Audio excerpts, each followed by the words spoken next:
그러면 이번에 이제 여쭤볼 부분은요. 이제 자영업을 이제 시작하거나 창업을 하고 싶어요. 제가 이제 혼자 어디다가 매장 막 알아보고 이렇게 하면 좋지만 어렵잖아요. 두 분이 이제 새로 시작해서 자영업을 시작한다. 프랜차이즈, 정말 좋은 프랜차이즈가 있다. 그럼 그런 프랜차이즈를 해야 되는 이유가 있을까요? 개인점으로 시작하는 게 좋은가? 프랜차이즈로 시작하는 게 좋은가? 저 같은 사람은 프랜차이즈를 안 해도 되죠. 왜냐하면 외식업의 경험이 오래 있었고, 그 다음에 수익 구조를 알기 때문에 안 해도 되는데, 대부분 사람들은 하는 것이 맞죠. 왜냐하면 객관화가 안 돼 있고, 그냥 주관적이에요. 음식이 맛있다라는 게 사람들이 자기 기준에서 생각을 하거든요. 근데 고객들이 예를 들어 10명 중에 7명이 맛있다 그러면 맛있는 거예요. 난 저거 왜 먹어? 근데 7명이 먹어. 그럼 맛있는 거잖아요. 그런 객관화가 안 돼 있는데, 일단 프랜차이즈를 해서 사람들이 많이 인지도가 있고 그것을 먹고 매출이 보니까 3개년도 매출을 봤더니 평균 매출이 정도 나와. 물론 안 나오는 매장도 있겠지만 그런 것들 때문에 하는 거죠.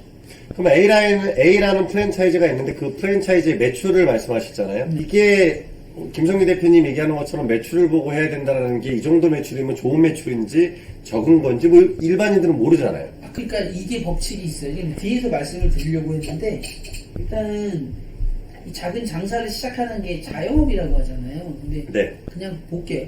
이 기업이라고 따질게요. 1인 기업이라고 우리 많이 하잖아요. 자기 기업이면은 딱 세 가지를 알아야 되거든요. 장사를 하려면. 네. 경영을 알아야 되고요. 경영, 경제를 알아야 되고요. 경제, 인사 관리를 알아야 돼요. 인사. 이 모든 기업에 공통되는 거잖아요. 네. 경영이라는 건 사실 이제 운영인데 레스토랑 운영은 아까 영진 대표님 말씀하신 것처럼 위생, 그 다음에 서비스, 그 다음에 퀄리티. 그래서 QSC 이게 운영의 기본이잖아요. 네. 그렇죠. 이런 QSC를 기본으로 알고 일단은 사업을 하셔야 되고요. 그 다음에 경제는 중요한 건 이제 수익 구조를 알아야 되는 거죠. 얼마가 남을 건지. 아까 말씀하셨듯이 5천을 파는 게 중요한 게 아니고 1억을 파는 게 중요한 게 아니죠. 마진율을 볼 수 있어야 되는데 여기서 가장 중요한 거는 세 가지가 있어요. 일단 두 가지가 제일 중요한데 첫 번째는 푸드 코스트, 식자재 비용. 그 다음에 두 번째는 레이버 코스트, 인건비. 그 다음에 이제 세 번째가 이제 임대료겠죠. 이걸 대입을 시켜보는 거예요. 내가 여기다가 1억을 팔면 얼마 남을 거야? 그럼 이 세 가지를 넣으면 딱 답이 나오거든요. 그럼 우리는 코스트가 안정적으로 낮게 막 회사 규모가 엄청 커가지고 얘네들이 그 규모의 경제를 내서 식자를 낮게 공급해 줄 곳인가? 아니면은 프랜차이즈를 하는데 프랜차이즈에 아까도 얘기했던 꽃이라고 치킨집은 하나부터 열까지 그 제품을 뭐 다 써야 돼. 예를 들어서 하다못해 냅킨 하나 아니면 젓가락 하나까지 다 써야 돼. 그러면 사실 거기에 다 마진이 붙거든요. 근데 뭐 프랜차이즈들 중에 필수 품목은 이 정도 정해져 있고 내가 시중에서 싸게 살 수 있는 건 충분히 싸게 살 수 있다. 그래서 내가 노력해서 코스트를 뭐 예를 들어서 40%짜리를 35% 낮출 수 있는지 이러한 수익 구조를 알고 시작을 해야 된다는 거죠. 그러니까 얼마를 파느냐를 알기 전에 걔네들이 해서 마진율이 프랜차이즈가 얘기하는 마진율이 아니라 정말 내가 계산했을 때 그래서 1년을 1억을 한 얘기가 이거거든요. 이 마진이 나오는지를 알아야 되는 거죠.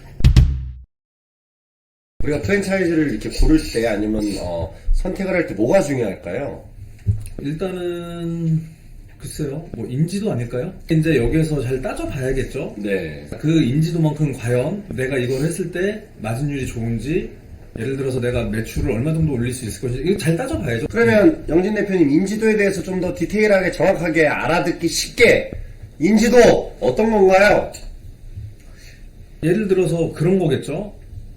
내가 이제 배가 고파서 햄버거를 먹으러 갔는데 맥도날드가 있고 동네 네. 햄버거집이 있어요. 네네. 근데 이제 맥도날드는 누구나 다 알잖아요. 네. 그리고 그 맛이 상상이 되잖아요. 그러니까 최소한의 내가 모험을 안 하고 그 정도의 어떤 만족을 얻을 수 있는 정도가 되면은 인지도가 높은 브랜드겠죠, 그거는. 네. 그럼 반대로 인지도가 없는 브랜드들은 하면 안 된다 이렇게 얘기하시는 하면 안 되는 게 아니라 그래서 따져봐야 된다고 얘기를 하는 거예요. 따져봐야 된다. 내가 예를 들어서 자 한번 이렇게 표현을 해볼게요. 자, 내가 맥도날드가 있고 예를 들어 지금 뭐 신생 막 나와가지고 한 2개 정도 매장이 있는 프랜차이즈가 있다고 비교를 해볼게요.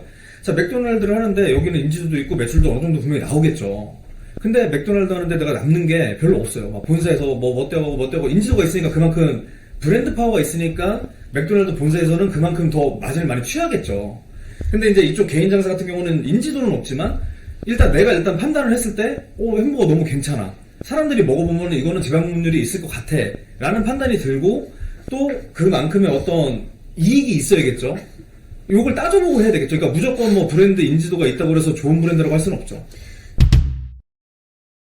두 분도 이제 프랜차이즈 대표님이신데 우리가 일반적으로 뭐 30%의 수익성이다. 네. 뭐 1억을 팔면 3천만 원 수익이다 이렇게 얘기하지 않습니까?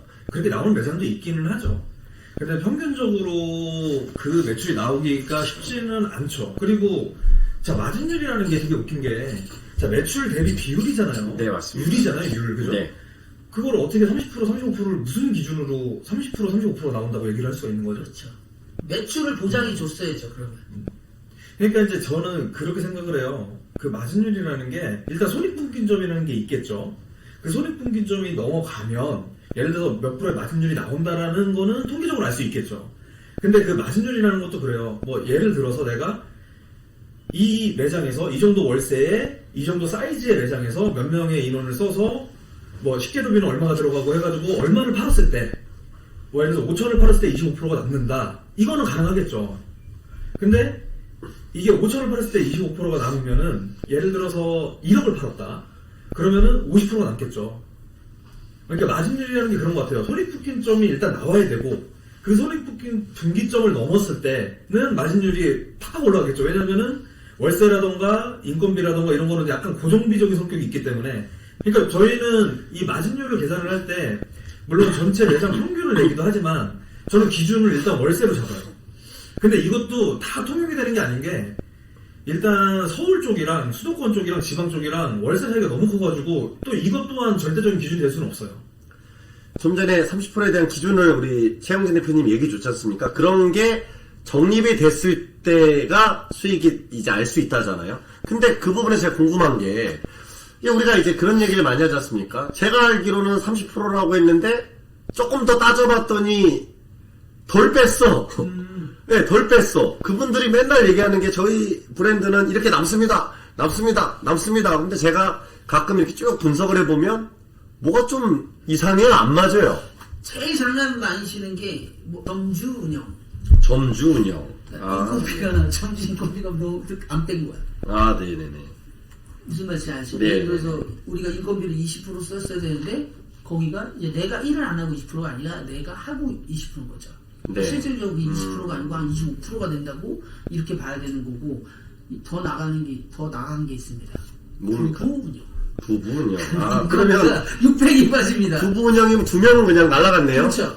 아, 네. 다른 것도 있습니다. 또 뭔가요? 가족 운영. 가족? 그럼 한 4명 되나요? 그니까요. 근데 이게 솔직히 가족끼리 하면 돈 벌어요. 아, 네네. 근데 이런 식으로 이렇게, 그러니까 이거는 좀 잘 생각해야 될 것 같아요. 그거는 반대로 따지면 내가 일을 안 하면 직원을 써야 되고 직원을 쓰게 되면 그 돈이 다 나간다는 얘기죠. 그렇죠. 그러니까 나를 제외시키고 그 다음에 아내도 제외시키고 자식도 제외시킨 금액으로 일단은 계산하고 들어가서 내가 직접 되면 얼마 이게 진짜 35%가 되겠네? 아니면 가족끼리 하면 40%가 되겠네? 이런 계산이 있어야 된다는 거죠. 되게 중요한 얘기네요. 그냥 들었을 때는 정말 좋은데 알고 봤더니 점주 운영, 뭐 부부 운영, 가족 운영 엄청 많아요. 거기에서만 수익률이 엄청나게 달라지는 거네요. 더 웃긴 것도 알려드릴게요. 이거는 최근에 이제 제가 보면서 너무 황당했었어요. 네. 너무 황당했고 꿀이랑 배달은 엄연히 다르잖아요. 네, 다릅니다. 근데 저희가 이 밑에서 배달로 중요한 게 얘네들이 매출을 3,500 판다고 했는데 배달이 7이야. 근데 밑에 배달 수수료를 안 줬어요. 말이 안 되는 거죠. 그래놓고 1,000만 원 남는다. 근데 이런 게 너무 많아요. 이런 거는 너무 단순한 게 그냥 매장에서 일해보면 바로 답 나오거든요. 그래서 일해봐라 이 얘기를 계속 말씀드리는 거죠. 그러면 좀 전에 얘기했던 것 중에 이제 그런 것도 인건비에 대한 이야기를 짚어줬잖아요. 자꾸 뭐 세전새우를 이렇게 깜쪽같이 그냥 깜쪽같이 세전새우를 많이 써먹는데 만약에 2천만 원이 남았다라고 얘기하지 않습니까? 근데 세전으로 따지면 2천이지만 새우로 따지면 500도 안 남는 건 경우가 되게 많죠. 그러니까 예를 들어서 1억을 팔았으면 음식점은 부가세 포함이잖아요. 네. 1억을 팔았으면 나누기 1.1을 하면은 뭐 900 몇십만 원이 일단 부가세죠. 부가세죠. 근데 그 부가세에 대해서 또 중요한 거는 뭐 물론 매입이 있겠죠. 우리가 부가세를 내고 사오는 것들이 있으니까 저는 그렇게 빠진다고 했을 때 한 500 정도는 좀 빼놔야 되지 않나라는 이런 생각. 근데 저도 부가세를 한 5% 정도 생각하거든요. 예, 그 정도가 물론 더 잘 관리해서 더 적게 나오게 할 수도 있겠지만, 그래서 우리 뭐 귀찮아가지고 어디 가가지고 음료수 하나 우리가 뭐 업무적으로 사 먹으면 그거 다 부가세 영수증 모으면 받을 수 있는 거잖아요. 뭐 그런 방법들도 있지만 일반인들은 그런 걸 거의 모르죠. 솔직히 말씀드리면 프랜차이즈가 어느 한계점이 넘어가서 뭐 5천이든 7천이든 1억이 넘어가지 않는다라고 하면 제 개인적으로 한 15%가 맞는 것 같습니다. 야, 15%. 자, 오늘 저희가 다양한 주제로 이야기를 나눴는데요. 아마 이 영상을 보시는 분들한테 도움이 되게 많이 되실 것 같습니다. 영상을 시청하시는 분들한테 말씀드리고 싶은 건 저희 말이 정답은 아니죠. 그렇죠. 네, 정답은 아니고 그냥 저희가 먼저 자영업을 한 선배의 입장으로서 우리는 이렇게 생각한다라는 거를 참고해 달라라는 걸로 받아들이시면 좋을 것 같습니다. 그리고 우리 이 영상을 보시는 시청자분들께서, 구독자분들께서 또 구독과 좋아요를 남겨주시면 저희가 힘이 또 많이 나니까 구독과 좋아요를 누르고 댓글, 알림 설정 딸랑딸랑. 그리고 댓글을 꼭 남겨주시면 저희가 질문을 다 해드릴게요. 저희가 답변을 다 해드릴게요. 바쁘신 와중에 이렇게 영상에 참여 감사드리고요. 오늘 여기서 마무리하고 다음에도 또 뵙도록 하겠습니다. 네. 자, 수고하셨습니다. 수고하셨습니다. 감사합니다.